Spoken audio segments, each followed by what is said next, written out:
At least we've managed to find them fairly easily. They've been lying right next to the jackalberry. Had we just looked a little bit further north, we would have seen them. And luckily one stood up, I think, which is what's helped us to be able to find them. Now it's going to be interesting to see how many females and cubs are here, because I had a look at some of the footage from this morning and I see that Amber Eyes was with them this morning. So I don't know if she's maybe just not with the little cub at the moment. Hello guys. So good to see the Nkuhuma Pride again. Yes, you're all sleepy, aren't you? You can see they're all just kind of sprawled out, which is typical lion fashion at this stage. They're all kind of found themselves a shady spot and are having a good nap.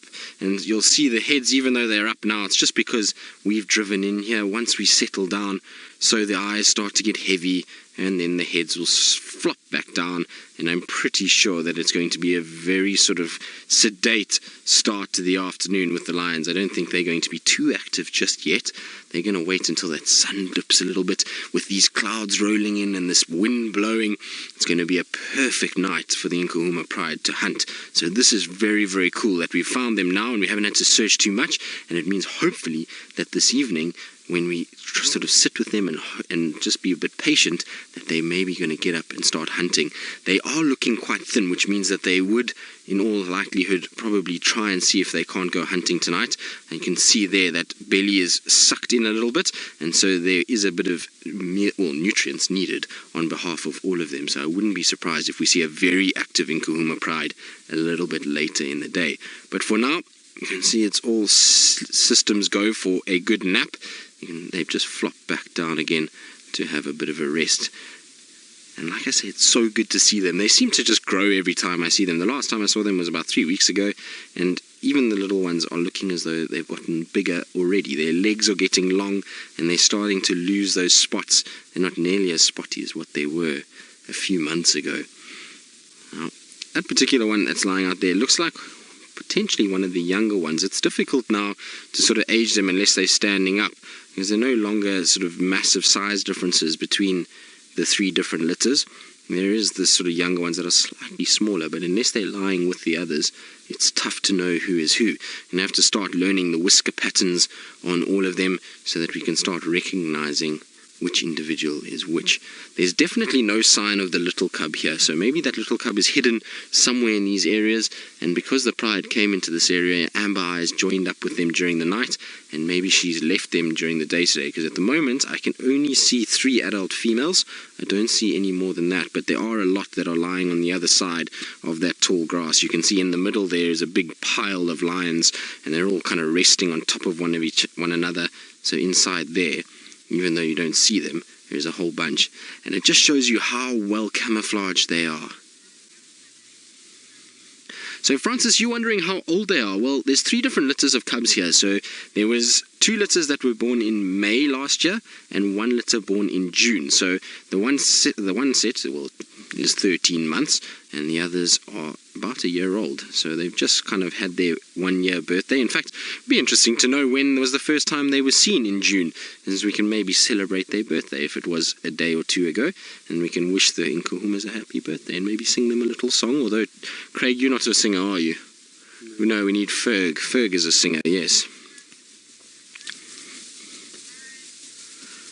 Alright, well, we're going to spend probably the vast majority of our afternoon with these lions. I know they're quite sleepy now, but definitely the right conditions, and they're in the sort of right space to be following them around and to spend time and be patient with them. And while we do that, let's go down to Byron, who I believe is off his vehicle and looking for tracks. Well, Byron, I definitely think the lions will be moving at some stage. This weather that we've got is perfect for hunting, and so I would imagine if anything roams anywhere near here, these lions are going to perk up very, very quickly. And now is the perfect time, if there was any time, for a small group of buffalo to decide to wander onto Djuma. It would be the perfect time now to wander along the shortcut that is the shortcut to Galago. And they would then be sort of in prime place to be able to hunt them. So hopefully we'll see them getting up and moving, but I would imagine in the condition that they're in now, they are very hungry, and so even if it wasn't a buffalo, these guys will be looking for anything. They'll hunt impalas, waterbuck, kudu, nyala, any of those animals, because at the end of the day, a little bit of nutrition is better than none. So you'll find that they'll go after pretty much anything that does come this way. Now, it's not uncommon, and it's not something to worry about when we see lions like this. This is how their sort of lives work. They ebb and flow in terms of their body condition, because ultimately it's not easy to catch animals out here. Everybody always watches documentaries on lions and watches these shows about lions, and they always show these big, fit, healthy animals and them catching things all the time, and that's not actually the case in wild lions. It takes a lot of effort and a lot of time and many failed hunts before they get it right. And so you often find a situation where the lion's body condition really comes right down and they get quite skinny, and then they have a sort of good run where they'll put on a bit of weight, and you'll get a situation where they'll actually sort of look healthy again. If we look at the Nkuhumas at the end of sort of last year, after that sort of gluttony of buffalo that they managed to bring down, they were then looking really good. And so you'll find a situation where they'll just slim down a little bit, and then they'll come back up again as soon as we start to see more buffalo in the area. And last night it was seen that they were sort of trailing buffalo, and I'd imagine that will continue again tonight. But their camouflage astounds me. Had it not been for that one standing up, we were just discussing it now, there's probably no ways we would have seen these lions from the road. Even though they are not even 50 meters from the edge of the road, there is no chance that you would have seen them when they lie like this. That tawny coloration just blends in so well, and you can see it perfectly in that shot. Those lions in the back behind that tall grass, with the exception of the one on the right hand side that's got its tail out and its legs out, the rest of them just look like almost like rocks in amongst that grass. It's almost impossible to distinguish one from another through there, and that just shows you how well they camouflage. You can imagine if you're an unsuspecting buffalo and you're coming from this western side and you're walking along, you're not going to see these lions at all if they're down flat with their heads down just watching you. So it really is a marvel of their sort of blending ability and how they're able to hide themselves.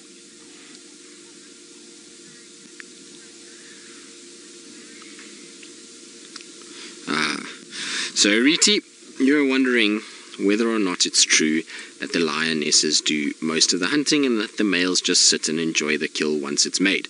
Well, Riti, no, that's not necessarily true. While the lionesses tend to be far more active in hunting, males do hunt more than enough for themselves. If we take the Birmingham males as a case in point, we don't often see the Birmingham males actually with the prides. We see them a lot on their own, and yesterday morning was a prime example. We had that Birmingham boy, Nena, who was chasing warthogs all over the place, and so they actively do hunt for themselves. The thing about being a big male lion and trying to hunt is that you have a big mane, and a mane is not ideal when it comes to camouflage. With these females, they don't have that mane, and therefore they can blend very well. They're also slightly smaller, which means they're a little bit more agile and a little bit quicker than what the males are, and therefore they can target a lot more sort of bigger scope of animals and target smaller species like impala that are a little bit more fleet-footed, whereas the males need to sort of target the bigger things like hippos, baby rhinos, baby elephants, buffalo, those kind of things. So Kristen and Sue, you're wondering what the success rate, I'll get it out eventually, is for kills amongst these lions. Well, it depends on the time of the year. So generally an accepted sort of average for lions is between 30 and 40% of the hunts that they actually actively pursue, they end up killing. So it's a very low number. But in summer months, we find that particularly if they're hunting buffalo, the success rate on the buffalo is far less. And the reason for that is because the buffalo have consumed massive amounts of grass that is nutrient rich and green and healthy, and therefore their body condition is very good, which makes them stronger and fitter and healthier and more likely to be able to shake the lions off. As we start going into winter and into the sort of depths of winter, you can see the grass is now dried out, the grass is thinning, and the nutrition value that the buffalo are getting is far less. And therefore you find towards the end of the winter months that the number and the success rate on buffalo becomes a lot more, and you'll find that they'll then take advantage of that and feed quite heavily towards the end of the winter months. And so the sort of high season for lions is now coming into effect as we now start going into these winter months. So it's going to become easier and much quicker for lions to be able to hunt buffalo, and will have a lot more of a success rate. Last year when the Nkuhumas were hunting towards the end of the drought period, they were pretty much successful almost 100% of the time. And they were finding food really most days. They were managing to pull down buffalo, and in fact some days multiple buffalo that they were feeding off. So it just depends on the time of the year, but a generally accepted sort of number would be 30 to 40% of the time. Right, our lions are still fairly lazy. There's the odd biting fly irritating the ear, and so we're still going to sit patiently and hope that they're going to wake up. And while we do that, I believe Byron is still tracking and still out of his vehicle, and it seems like he's got ants in his pants today. Well, no, we're not nodding off. We're actually enjoying ourselves, Byron. It's very pleasant sitting with the lions. It's quiet, there's a bit of a breeze blowing, and it's all quite wonderful. Now, I've repositioned and come round to the other side of the tree where some of the lions were kind of stacked in, and this lioness that you see lying right next to us is Amber Eyes herself. So that's her there. You can see she's got those big, broad shoulders, and she opened her eyes just now and looked at us, and that's why I know it is Amber Eyes. So that's who that is. Now the other lionesses, I can only count another 3, so I don't see a 5th lioness here at this stage. It's not to say that she isn't. In this long grass, she could be lying somewhere close by, and we can't see her, but that's definitely only 4 lionesses, adult lionesses, that I can see at the moment. There's one lioness at the back, which is the one with the blind eye. So not that one, the one on the right here, Craig. You might not be able to see her, but she's just popped her head up on the right-hand side. Maybe you can see her. There she is at the back. So there's the adult lioness with the blind right eye. And I wonder what happened to that eye. She definitely didn't used to have it like that. You can see the biting flies are in full force. They're causing much discomfort to a lot of the lionesses and even the cubs. And she's going to go back to sleep. So that's her. And then we've got the 2 others lying on the left here. In fact, is there 3? No, it's just the 2 others. There's the cubs are inside there. So there is one lioness missing. Now I wonder, and I know Amber Eyes was the female that was picking up that cub and moving it around, but it will be interesting to see if the youngest Nkuhuma female is here, because I wonder if maybe it wasn't her cubs, and because it would have been a first-time mom, maybe Amber Eyes was just interested and went and picked it up. It's difficult to say. I'm not sure if we actually saw her suckling or the little cub suckling from Amber Eyes, so it would be interesting to know actually which one is which. There should be definite suckle marks from such a small cub like that. It's going to be needing milk, and so we should be seeing suckle marks on whichever female is the adult that gave birth to her. So it would make a lot of sense to me if it was the young female that gave birth just to the one cub. It often does happen when it's the first time litter for a lioness. She will just have the 1 or sometimes 2, and then as she gets older and gets used to this, so she then starts to produce more. It's the same in leopards. You often find the first few and the last few litters tend to be small numbers of cubs. So there is another vehicle joining us, and we're going to just quickly try and direct them so that they can get into the right position to be able to see them, because it's not that easy. They're all kind of clumped up into a sort of treed area, and it's very difficult to actually get a nice visual on any of them. We're lucky that we have a camera that zooms in very, very far, and that allows us to be able to see quite well. But they are definitely still very sleepy. There's really no sign of waking up just yet. They kind of popped their head up just now, and then they all just fell back asleep quite quickly, and you can see the cubs are flat, but they'll take their cues from the adult females. As soon as the adult females decide to start moving, and if they wake up, they pop their heads up, then we'll see a situation where the rest will start following, particularly the cubs. You can see that one lioness is just watching.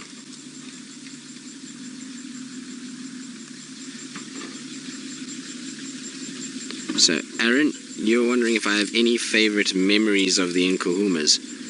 And, well, yes, I've got quite a few sort of very good memories of these guys. I've had sightings of them hunting buffalo a few times, in particular on Simbambili Open near the dam. They often used to hunt the buffalo there, and there was one sighting in particular where they chased a buffalo across through the lodge and ended up having lions running through the lodge. It was quite something. So that was a pretty incredible experience.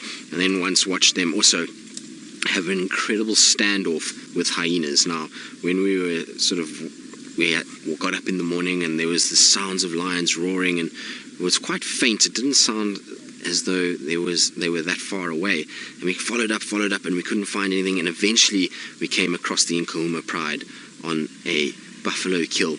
And then the hyenas started to mount. And this buffalo kill was far. It was all the way on the Elephant Plains Simbambili cut line.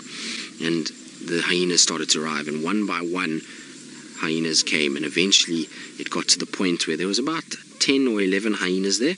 And most of the Pride at that stage then decided no, they needed water, and it was when it was dry. And so the Pride then moved all the way to Simbambili, which was probably about, I would say, a kilometer from where they had actually killed this buffalo. So it was a long sort of stretch that they went for water, and they left the one young male by himself. This was a few months or a few years ago, not a few years ago, about a year ago. And it was just the young Nkuhuma male by himself defending this buffalo carcass from these 10 or 11 hyenas. And there was then that the hyenas decided, no, it's time to now come in and try and chase these Nkuhumas. And they came in, and there was this big altercation that took place, and that then attracted more hyenas. And slowly but surely the hyena numbers built up. And eventually it got to the point where we had we had 28, I think it was, or 29 hyenas altogether, and that poor Nkuhuma male got chased, and the noise of all of that then attracted the Pride that came running back from the water, and we had absolute pandemonium as lionesses charged in, chased and pushed away these hyenas. And this sort of noise then attracted another Pride of lions, which was the Shimungwe Pride, and they came in as well. And next thing, the hyenas just absolutely smashed everybody. They chased all the Nkuhumas up into marula trees. The Shimungwes were up in marula trees, and at one point, I think there was about 9 lions in 5 different marula trees spread around this open area. It was quite something to watch. So that was one of the most insane things I've ever seen. And slowly, one by one, the Nkuhumas then dropped down and moved away and left the buffalo for the hyenas, and the hyenas successfully stole the kill. So that was probably one of the most memorable sightings that I've had. It wasn't a positive one for the Nkuhumas, but it most definitely was a very, very memorable one indeed. Now, like I say, the Nkuhuma's still sleeping. There are a few vehicles that might want to come in, so what we might do is leave them and come back a little bit later when it does start to get a bit cooler and darker. And while we do that, I believe Byron has got his binoculars out and is searching and searching high and low. Right, so the lions have just gotten up and started running because the impalas are going crazy right here. I wonder if there's not maybe a leopard or another lioness somewhere close by. But all the lions you can see are up and moving. So they've heard these impalas alarm calling, and they know that something is afoot. So everybody is up and walking. Now I can only see 4 lionesses and then the 6 cubs that are here. So we're going to try and keep up with them. But the impalas just went crazy out of nowhere. So it seems like they definitely have seen something. Now I just want to let somebody know on the radio that's right there. Abel, you got those impalas alarm calling. These Ngala up and moving now straight towards the impalas alarm calling on the fire break.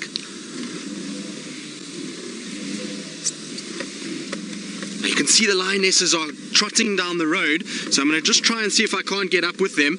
So I'm sure, I wonder if there's not a leopard here somewhere that has just caused a bit of a ruckus. Trying to see where the impalas are, but you can see the 2 lionesses here. Where are the impalas now?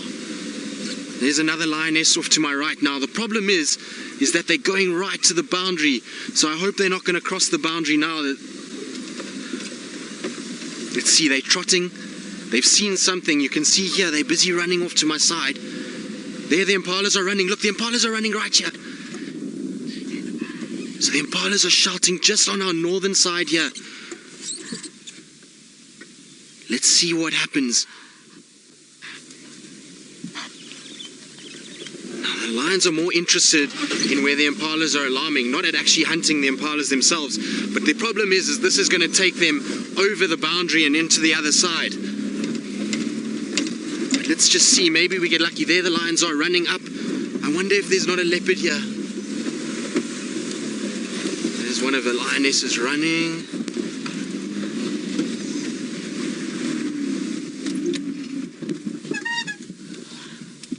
So the impalas are alarming further north of us, and the lionesses are all running in there to go and check what's happening. What they know is that sometimes if there's a leopard that's around, it could have caught an impala, and that's going to then cause them to be able to go and rob that leopard and be able to find it. So look, you can see the lionesses moving. There's another one coming across the road now.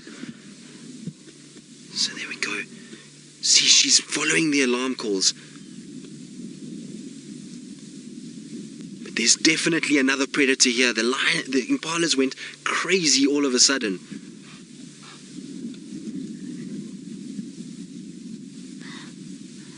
And you can hear them. They're still alarm calling to our north. I wonder what's going on now. Unfortunately, I can't go any further to investigate, but I'm sure that if there's not another lion, that there is a leopard here. Impalas don't go crazy like this for anything but lions and leopard.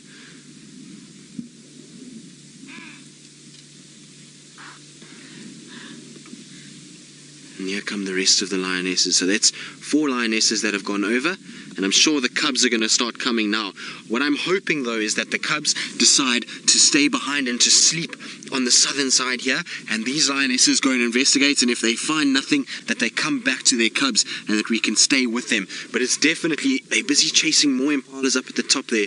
All I can see is lions moving through the bush, and you can actually see the Nkuhuma females. I'm going to roll forward a little bit. I don't know if you can still see them through there, Craig. You can just see the backs of their ears. They're actually approaching with quite a lot of caution, because at the end of the day, they don't know. Maybe there's another pride of lions here, and they've got to be quite careful.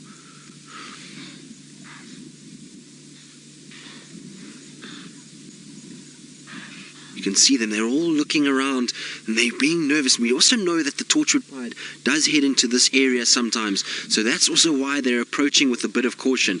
Now Abel, who is with us just now, he's going to go in and try and just see if he can't find out what's going on. I can see the cubs have all laid down to my right. They're far in the distance, back where we left the pride originally, which is good news for us, because if the females don't find anything, they're then going to come back to where we are. But isn't that amazing? It just goes to show you that on days like this, where you've got weather like this and wind that's blowing and sort of gusting, it's often good just to sit tight with animals, because there can be activity at any situation or any time, and so it's worth just being a bit patient. But those impalas are alarm calling just a bit too far for us to be able to see. That's the last lioness just disappearing towards the back end there. The impalas also sound like they're calming down a bit, so maybe whatever is around has moved on slightly. And like I say, I'm hoping what's going to happen is that these adult lionesses are going to come back towards their cubs and then settle down again. But there's definitely another predator around here, which is very, very cool. Ah, leopard behind us. There we go.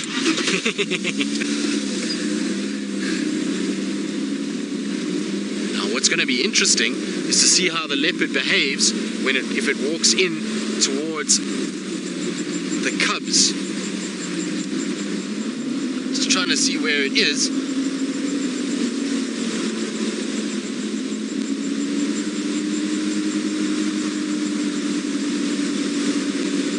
Craig, if you see it, let me know. There it is. It's busy running away from us. I can't see which leopard it is. So I'm going to try just quickly get in here. But it is moving quite quickly. It looks like it could be a female leopard. I'm just trying to get through a big... Oh, come on. Wrong gear. This is what happens. It all goes so crazy that you end up losing your mind a little bit. And it's just all happening. Isn't this amazing? Lions and leopard together. Oh, can't we get more lucky? This is amazing. I can't see where it's gone from here. Craig, can you see anything?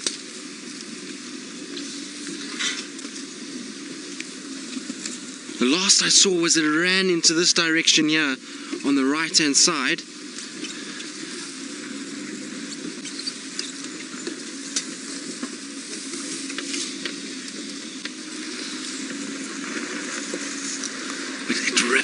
But I don't know where it's gone from here.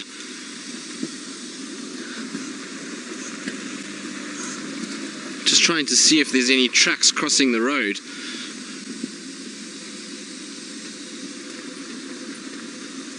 But I don't see anything. I would have thought this leopard would have tried to maybe find a higher ground sort of advantage to be able to see what's going on. Now it's difficult because the grass here is so perfect for a leopard just to camouflage. As soon as that leopard lies down, it's going to blend in very, very easily. It's also going to be very nervous because it's just bumped into a whole bunch of lions, and I have no idea who it was. It looked like a young female, a female leopard. Could have been a young male. I don't know. It was just too quick to be able to see what it was. But at the last I saw it was running through this little area here. Must have crossed the road. Just trying to see Right, I'm just trying to see if there's any sign of it here, just behind this tree. No, I don't see anything. Craig, you see anything? No. It's definitely gone over the road. Right, so while we try and calm this all down to a panic and see if we can't find this leopard, let's go back to Byron, who's still with his nice and sedate owl. Well, Byron, I'm trying my level best to show you the leopard, but the leopard decided his other ideas and is not interested in us at all right now. And I suppose I would be the same if I had 4 adult lionesses on my tail as well. I don't think I'd be sticking around very much either. So I think our leopardess has decided to depart. It could also be a young male, of course. It might not just be a leopardess, it could be a young male, and that's why it's moved off and gone into this thicket, and we probably not going to know who it was, but interesting nonetheless. And certainly I'm going to go and sit back with the cubs now, and I'm going to listen, and hopefully we'll get maybe some alarm calls of another animal that will alert us to where this leopard might be, and we can then go and find it. But like I say, if Byron's around and he's looking for cats, he might as well come and try and focus his efforts in this area and see if maybe, just maybe, he bumps into that leopard around Gallagher Shortcut or Aubrey's or somewhere in those areas, because that's where that leopard is heading. But how exciting. Wow. That was quite something. From sleepy, sort of tainted lions that were just really not doing very much, to absolute pandemonium and chaos in all of about 2 seconds. Feel as though it just all erupted there.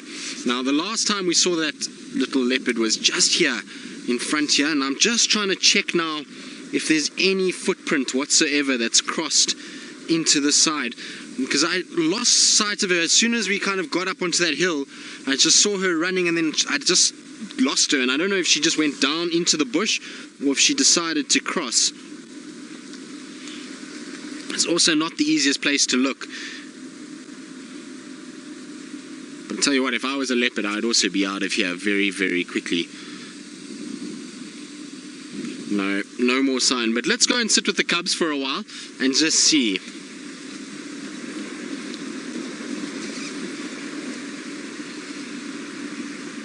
So, darling, you want to know what leopard territory we're in right now? Well, none that I know of. This would have been Karula's territory. I don't know of any other female leopard up here. There might be a female that's been on Buffelshoek, Southern Manuleti, that we don't know about, but I certainly don't know of any female leopard. It would be the first female leopard that I've seen up in this section, and I don't know, I mean, I've spoken to Jamie, I've spoken to Brent, spoken to all of them, and even I've spent a lot of time up this side, and there is no other females that I know of around here. So it's sort of interesting to think about it, and interesting to sort of wonder who this could be and whether or not there is another leopard that's lurking around here, or, like I say, could the sort of inevitable, well, not inevitable, could the magical happen and it could be Karula? Wouldn't that be something if it was her coming back? You can see our little cubbies are still just sitting, waiting patiently, hoping that moms have found the food that they're after. So you can see they're all just lying down, and you can see that sort of youth in them and the visual cues that are given by the adults that allow these cubs to know what's going on. They saw moms getting up and they started to follow, thinking that they were going to move. They then saw the females go into stalk postures, and they heard the impala's alarm call, and that's when they all just sat down straight away and they let the females go. Now the females are nowhere to be seen. I can't see any of the females anymore, and yet these guys are just sitting patiently waiting. Once the females have decided what's going on, you're going to hear them contact calling, and either the cubs are going to go to the females, or the females themselves are going to come back to their cubs. But wow, what a special sighting that was.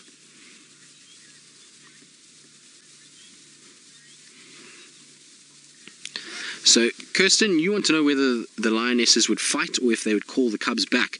Well, in terms of, sorry, Greg, my fault, I'm in the way there. In terms of fighting, with the leopard, well, no, not really, because they wouldn't really fight. If it got into that situation, they would have killed that leopard very quickly.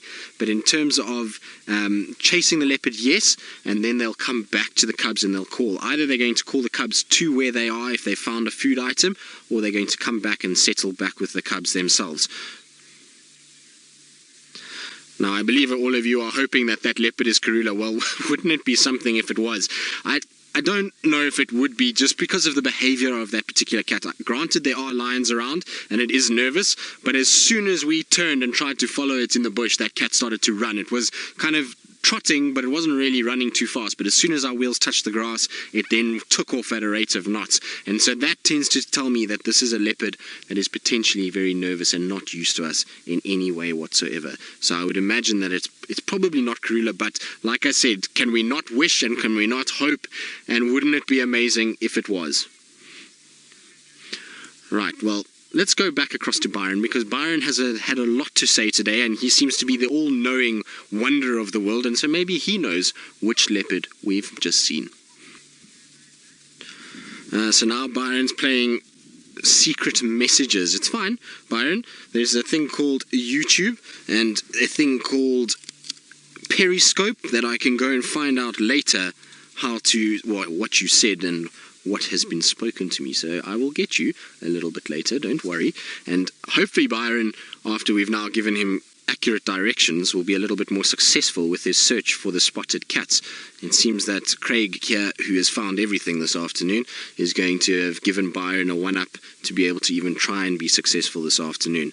But I really do hope Byron is successful and finds whichever leopard this was. Like I say, I mean, it looked like an adult female. It could have been a young male. It was just such a fast glimpse that I would be lying if I could make any positive ID on that whatsoever. It was a blur of spots and a white little fluffy tail that sort of went flying past us. And like I say, I mean, it could have been any leopard, but it's definitely not any of the big boys. There was no dewlap on that cat, so it's either a young male or a female. So hopefully Byron finds it. As you can see, the cubs are still looking longingly as though moms are going to provide some meal for them. You can see they're kind of staring into the distance, and they're starting to think to get a little bit bored, because every now and then there's a bit of a stretch and a bit of a sort of flick of the head, and eyes are starting to close, and I think at some point now they're going to actually fall asleep.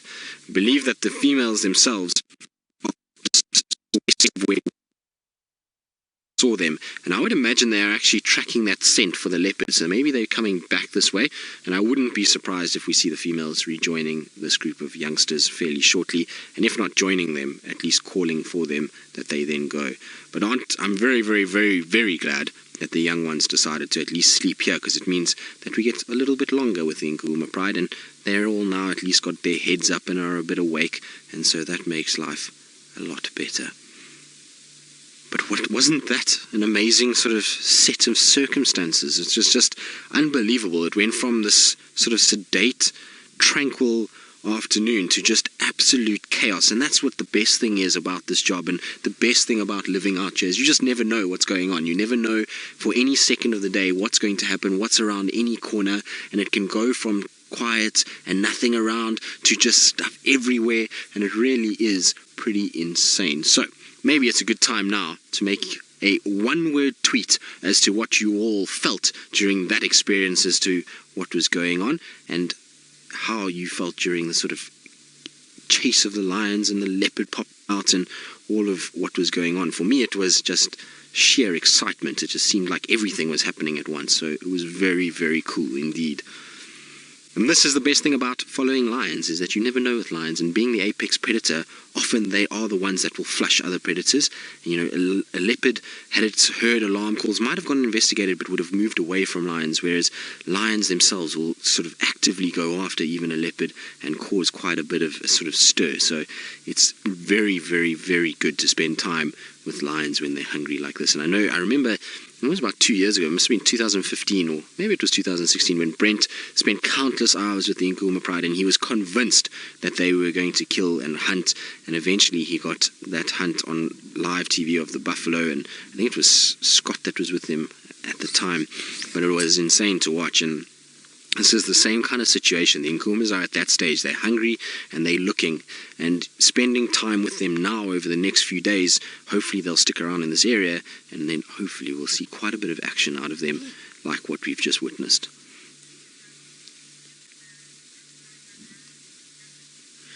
Right, now the all-seeing eye, the wonder of the world, Biceps Byron, is around looking for his leopard. So let's see how he's done and whether or not his sort of actions match his loudness. They are indeed. So the little cubs all of a sudden shot up and they're now running straight northward. So I think moms have called them. You can see them running in front here. So they think possibly there's a sign of food. That's why they're running so quickly. And there, the moms are back as well. So we've got everyone back on this side, which is fantastic news. And look at this when they greet each other. How cool this is going to be. Look, there we go. Yes, are you happy to see Mom? Yes, and she's looking at us. You can hear there's a bit of calling, and there they all are looking at one another. Isn't that beautiful? Listen to them. This is so cool. You know, lions often can be lazy animals and we don't see too much from them, but when they are active, there's just something unbelievable about being around them. Now I'm going to just go forward because they're going to go greet the other lionesses that are just in front here. I can see them just lying just to the other side here, and so I'm pretty sure they're going to go greet them right there. I think they didn't even notice that the moms were actually lying right here, and then eventually one called and they came quickly to see what was going on. Still kind of trying to work out who exactly this... Oh, look at that. We've got greetings going on. This is so cool. And isn't that just a beautiful view? Is that not one of the best ways to spend the day? You've got lions in the middle of the road, big dark clouds, orange light. There is very few things in this world that is better than a view like that. That's as good as it gets. And a big ball of lions that is busy cuddling with one another. You can check. Look at that. There's so much bonding going on right now. You would swear they haven't seen this lioness in days, the way that they're busy rubbing their heads together. You can see that little one is actually trying to push for milk. So she's busy trying to sort of nudge the mother's tummy. Look, trying to get milk out of her. You see that? So they're pushing up, trying to see. Look at the light on her as well. This is amazing. Oh, look at that. It's a ball of lions, everyone.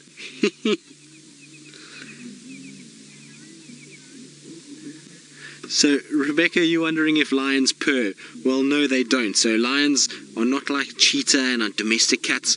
They have a very different sort of voice box system, and that's what allows them to roar. And so the roar is different to purring, and that's what classifies them in part of the sort of the Panthera family group. So lions, tigers, leopards, and jaguars, because they can all produce roars. The purring cats are cheetahs, African wild cats, and then all the smaller domestic cats, caracals. Those are all part of the purring cats. But they make a lot of squeaks, I can tell you that much. Look at this. This is spectacular. Oh, bless you. Sure. Wow. We're being spoilt, everyone.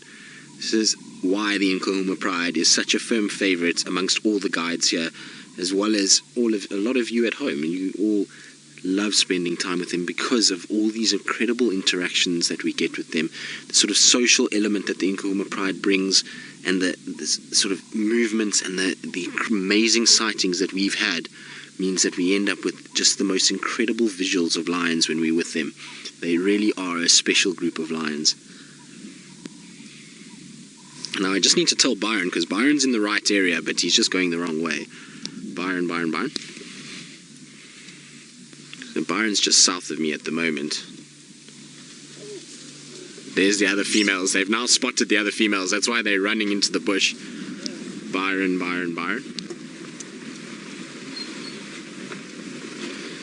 So Byron doesn't want to talk to me. So he who says that I need to pay attention is now not paying attention himself, even though I'm trying to call him.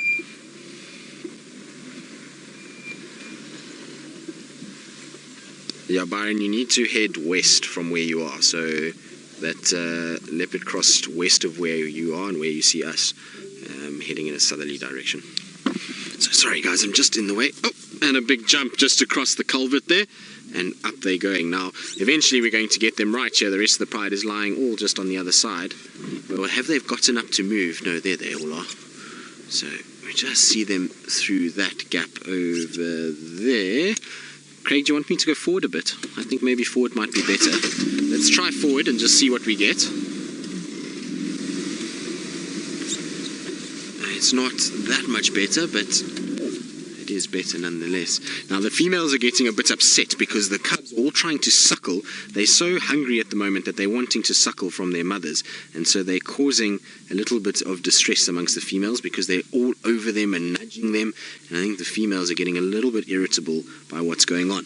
The good thing is though, is maybe, just maybe, you never know, this leopard might move and alarm calls might start, and that might trigger the lionesses to come back again. You can see they're facing that direction. Look, they're looking in the way we just came from, and it's possible that they might have heard something again, and I wouldn't be surprised if we see these lionesses moving back towards where that leopard crossed. Craig, do you want me to go back a bit? I'm just going to go back, so if you see the picture moving, I do apologize. It's just that there's going to be a better view right there. Look at that. You see, they're looking over their shoulder, they're watching.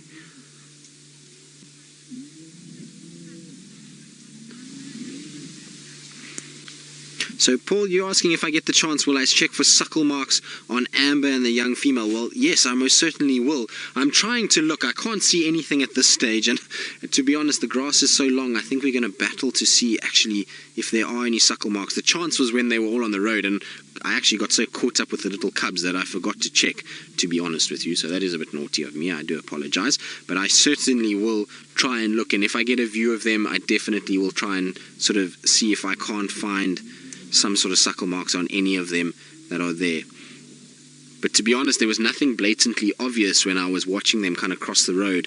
But then again, Amber Eyes wasn't crossing the road now. She was one of the first that got up and ran towards these alarm calls. When the alarm calls first started, in fact, she was the first lioness to start running in this direction, which does not surprise me in any way whatsoever.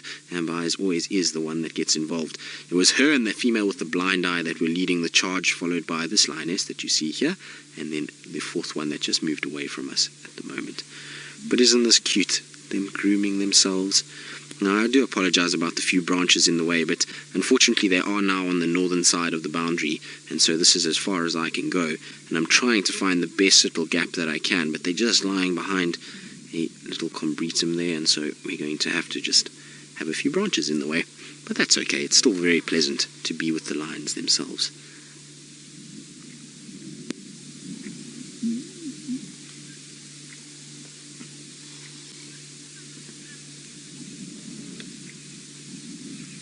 So, Susie, you're asking why do some of the cubs look like they're spotted? Well, the coats of lions when they are born are spotted, even though they're not referred to as spotted cats like lion and leopard. Like leopard and cheetah. They actually do have spots of their own, and so it's not uncommon to see spots. And even on the adults, you'll find spots on their legs sometimes. You can see a little bit on their belly as well, and those will fade with age. Now, girls, don't go that way. No, that's the wrong way. But I think that's the last we're going to see. Now let's see if there's suckle marks there. No, those are not fresh. Those are from previous female. No. So it looks like... difficult to see. I can't see which lioness it is. Hopefully it'll turn and look at us and I can see if it's not Amber Eyes. But it is a bit of swelling there, but it could be residual from these cubs that we've had.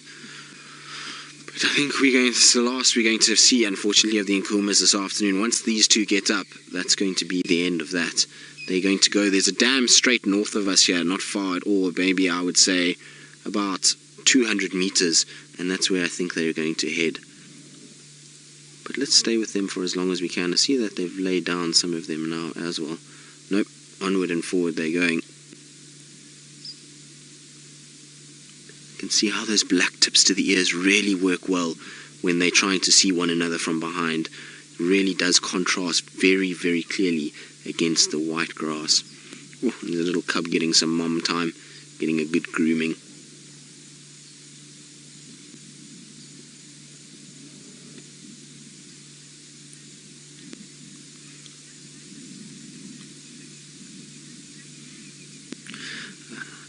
So Debbie, all the way from Vancouver, you want to know, you say that young leopards will hunt when they're left alone, and we know this because we've seen Hasana and Shongile doing it, and you want to know whether the young lions would do the same. Well, most definitely. If there was a monitor lizard or a tortoise or any sort of small animal that came towards the cubs, they would definitely chase and try and get it. It's all part of their nature. There's an instinct that kicks in with these young animals that they must chase. They've watched the females. They saw what happened now, and they saw how the females went after prey species, and so they had the same sort of side of it, and they tried their best to try and get towards there, and so they would have learned a valuable lesson and would have tried to see if they can't catch things. So they definitely will hunt. Right, well, we're going to stay with them for as long as we can. Whether or not they're going to stay with us is anyone's guess, and so while we do that, I believe Byron is racing through the bush to get somewhere. I'm not quite sure.